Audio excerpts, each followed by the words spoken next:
শুক্রবার বর্ণাঢ্য এক অনুষ্ঠানের মাধ্যমে ক্যারিয়ারের দ্বিতীয় ইনিংস শুরু করলেন জাতীয় ক্রিকেট দলের সদস্য কাজী নুরুল হাসান সোহান। জাতীয় দলের তারকা ক্রিকেটাররা উপস্থিত ছিলেন উইকেটরক্ষক ব্যাটসম্যান এই ক্রিকেটারের বিবাহোত্তর সংবর্ধনায়। ব্যবসায়ী শরীফুল ইসলামের কন্যা তাসলিমা ইসলাম লিসার সাথে সোহানের পরিচয় দীর্ঘদিনের। স্কুল ও কলেজ একই সাথে পার করেছেন এই জুটি। ত্রিদেশীয় সিরিজ ও চ্যাম্পিয়ন্স ট্রফির উদ্দেশ্যে দেশ ছাড়ার আগেই বাগদানটা সেরে ফেলেছিলেন তারা।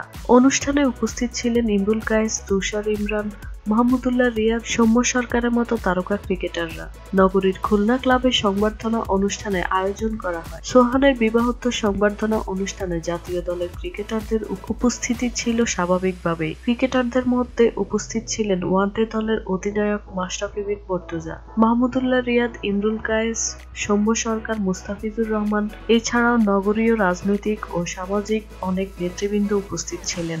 শুরুতেই আসেন মাহমুদুল্লাহ রিয়াদ, এরপর আসেন জাতীয় দলের ম্যানেজার খালেদ মাহমুদ সুজন, জাতীয় দলের ক্রিকেটার সৌম্য সরকার, মুস্তাফিজ, ইমরুল কায়েস।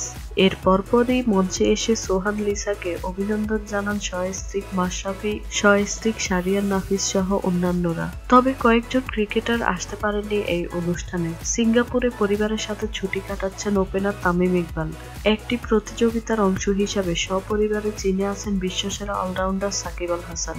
এছাড়াও নিজের বাড়িতে সময় কাটাচ্ছেন সাব্বির রহমান ও ফাস্ট বোলার তাসকিন আহমেদ। বন্ধুদের সাথে সময় কাটাচ্ছেন ইন্দোনেশিয়ার বালিতে।